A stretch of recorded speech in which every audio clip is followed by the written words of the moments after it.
Hello everyone, I am Crawlers and the news here is pretty amazing. Well, it's not really news but rather a sort of an experiment DICE lays throwing at us in a couple of CTE servers.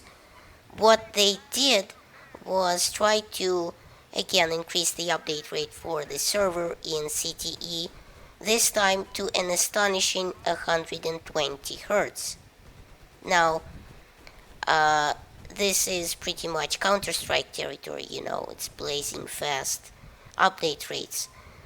Now, not only did they increase the update rate at which the server stands updates, they also increased the server's tick rate or simulation rate to the same 120 hertz, meaning the game or the physics and everything, the simulation now updates 120 times a second on the server itself.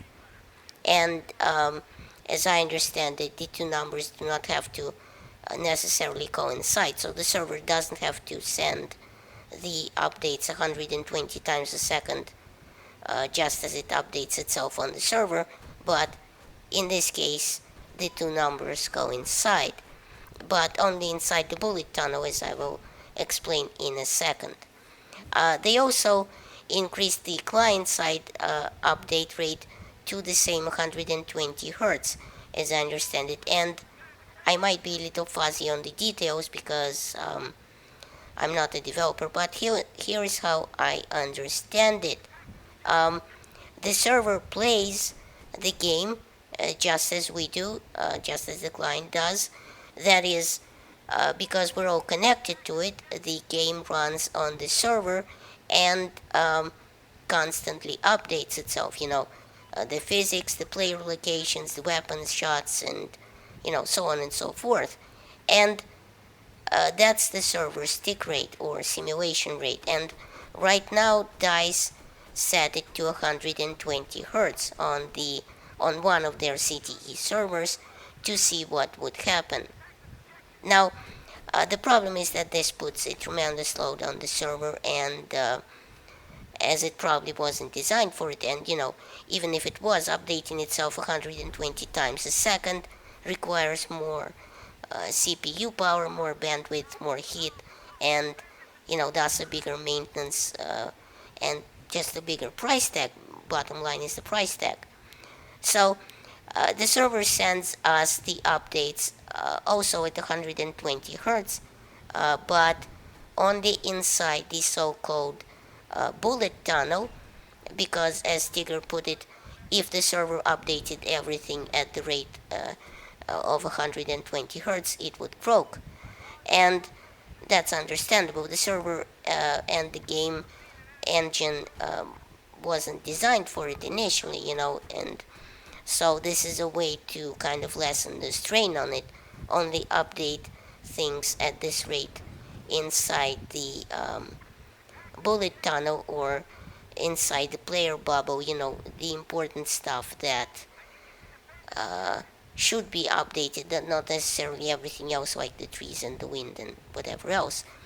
Uh, Now, as I said, there is the high frequency bubble or bullet tunnel in Battlefield 4 that the devs came up with to update the most important stuff more often and exclude the unimportant stuff like, as I said, trees and wind and everything else outside the weapon's field of view, basically.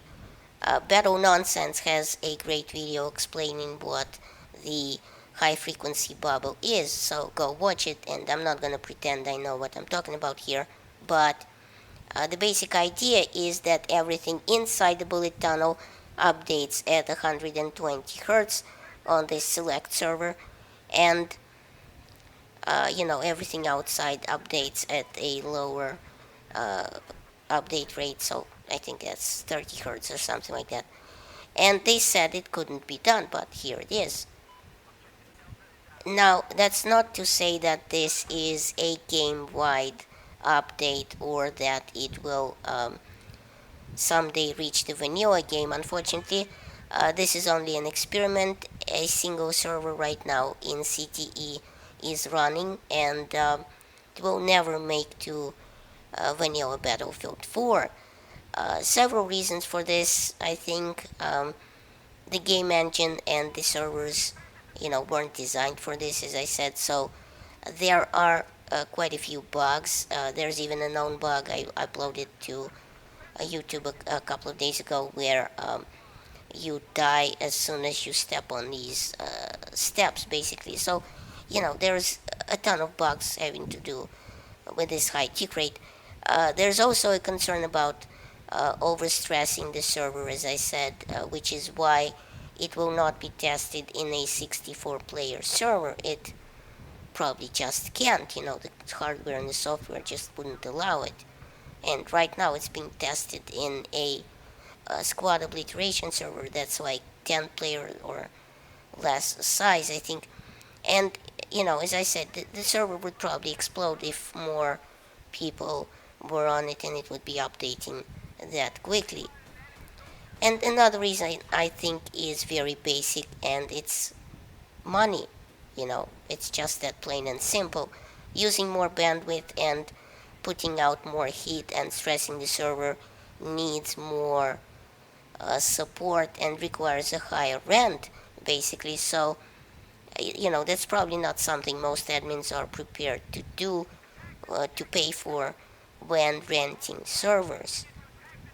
Still, it's an interesting experiment to see what DICE might make of it in the future.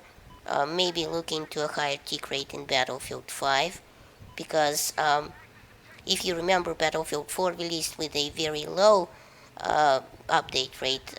I think it was something like 10 hertz from the server and 30 from the client. Correct me if I'm wrong about this.